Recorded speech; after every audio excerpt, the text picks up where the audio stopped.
কাণ্ডের প্রতিবাদে প্রতিদিনই বারাসাতের বিভিন্ন প্রান্ত থেকে যে প্রতিবাদী মিছিল বেরোচ্ছে, আজও সারা রাজ্য জুড়ে প্রতিবাদের মিছিল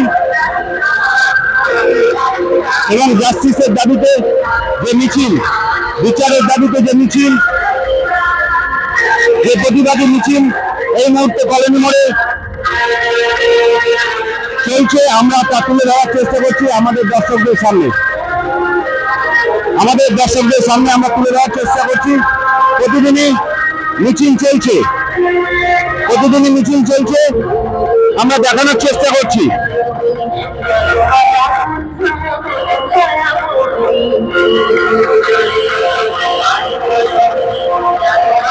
যতক্ষণ পর্যন্ত জাস্টিস না হচ্ছে